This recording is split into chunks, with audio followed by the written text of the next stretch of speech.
வணக்கம். இந்த பதிவில் நம்ம என்ன பார்க்க போறோம் அப்படின்னா, இங்கிலீஷ் கிராமர்ல உள்ள ஆர்டிகல்ஸ் தான் பார்க்க போறோம். ஏ அண்ட் யூசேஜ் பத்தி தான் இந்த பதிவில் பார்க்க போறோம். ஓகேவா, பார்க்கலாமா? ஸோ ஃபர்ஸ்ட் இது ஆர்டிகல்ஸ் என்ன? ஒரே ஒரு பொருளை மட்டும் குறிக்கக்கூடியதான் ஆர்டிகல். ஓகேவா, எக்ஸாம்பிள் ஒரு மனிதர். ஓகேவா, ஓர் ஆயிரம். ஓர் வித்தியாசங்கிறது வந்து கான்சனன்ட் சவுண்ட்ல யூஸ் பண்ணும். ஓர் அப்படிங்கிறது வந்து வவல் சவுண்ட்ல யூஸ் பண்ணும். இது வந்து தமிழ்ல. இங்கிலீஷ்ல வந்து கான்சனன்ட் சவுண்டுக்கு முன்னாடி யூஸ் பண்ணும். ஃபார் எக்ஸாம்பிள் ஏ பாய். ஓகேவா, ஸோ அந்த பாய் அப்படிங்கிற உச்சரிப்பு என்ன சவுண்ட்ல வருது? கான்ஸ்டன்ட் சவுண்ட்ல வருது. ஓகேவா, ஸோ இப்போ வௌவல் சவுண்ட்ல வந்துச்சுன்னா ஆப்பிள். ஓகேவா, ஆ சவுண்ட் வருது இல்லையா? இப்படி வௌவல் சவுண்ட் வந்தது அப்படின்னா அதுக்கு முன்னாடி நம்ம என்ன யூஸ் பண்ணுறோம் அப்படின்னா ஆண்ட் தான் யூஸ் பண்ணணும். ஓகேவா, ஸோ இப்போ நம்ம வந்து ப்ராக்டிஸ் பண்ணலாம். ஓகேவா, ஸோ எப்படின்ட்டு நீங்க தான் சொல்ல போறீங்க, பார்க்கலாம். இப்போ இது என்ன வருது? பென். என்ன வருது? பென் வருது. ஓகே, பென் என்ன உச்சரிப்பு வருது?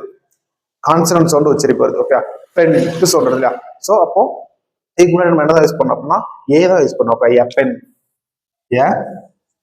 பென் யூஸ் பண்ணிக்கிறோம். ஓகேவா, நெக்ஸ்ட் கார். இது என்ன சவுண்ட் வருது? கார். இது கான்ஸ்டன்ட் சவுண்ட்ல வருது. ஓகே, ஸோ பென் யூஸ் பண்ணிக்கணும், ஏ தான் யூஸ் பண்ணிக்கணும். நெக்ஸ்ட் ஐ. ஐ என்ன சவுண்ட் வருது? என்ன சவுண்ட்? ஐ உச்சரிப்பு என்ன சவுண்ட் வருது? வௌவல்ஸ் உச்சரிப்பு வருது. ஓகேவா, ஸோ அப்போ நம்ம என்ன யூஸ் பண்ணுங்க? ஆன் யூஸ் பண்ணோம். ஓகேவா, so on, I. Next orange. Orange என்ன சவுண்ட் வருது? என்ன சவுண்ட் வருது? வௌவல் சவுண்ட் வருதா? ஸோ நம்ம பென் யூஸ் பண்ணிட்டோம்னா and தான் யூஸ் பண்ணணும். ஓகேவா, நெக்ஸ்ட் புக். புக் என்ன சவுண்ட் வருது? புக் என்ன சவுண்ட் வருது? வௌவல் சவுண்ட் வருதா? இல்ல, கான்சனன்ட் சவுண்ட் வருது. ஓகேவா, ஸோ அப்போ ஏ புக்.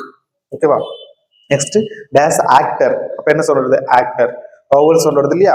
ஸோ அப்போ என்ன யூஸ் பண்ணோம்? an actor.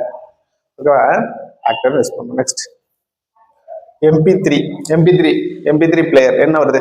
MP3 சொல்லுங்க பார்க்கலாம். யோசிச்சிங்களா? ஸோ MP3 ஏ சவுண்ட் வருது இல்லையா? ஸோ அப்போ என்ன யூஸ் பண்ணோம்? an MP3. ஓகேவா, இது வந்து வவல்ஸ் லெட்டர் கிடையாது. நம்ம வந்து வவல்ஸ் லெட்டர் வந்து கன்சிடர் பண்ணக்கூடாது. வவல்ஸ் லெட்டர் இருக்கு, அப்ப அதுக்கு மட்டும் ஆன் போடணும் அப்படின்ட்டு யோசிக்க கூடாது. அந்த சவுண்டை தான், அந்த ப்ரொனன்சியேஷனை தான் நம்ம என்ன பண்ணணும், எடுத்துக்கணும். ஓகேவா, ஸோ இங்க ஏ சவுண்ட் இருக்கு இல்லையா?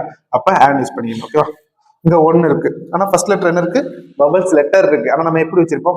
பன். இட்ஸ் அ பன். ஓகேவா, கான்சனன்ட் சவுண்ட உச்சரிப்போம். அப்ப இங்க என்ன யூஸ் பண்ணணும்? ஏ தான் பண்ணணும், ஏ பன்.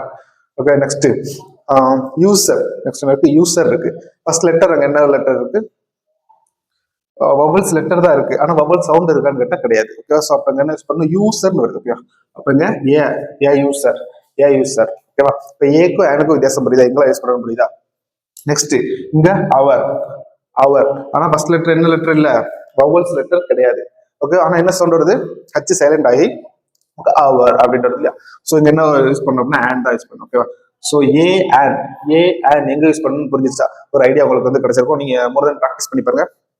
ஓகேவா, ஸோ வேற எதுவும் டவுட் இருந்தாலும் கமெண்ட் பாக்ஸ்ல கமெண்ட் பண்ணா நான் வந்து உங்களுக்கு ஆன்சர் பண்ணுறேன். So thank you so much. Next வீடியோவில் பார்க்கலாம். Okay, thank you.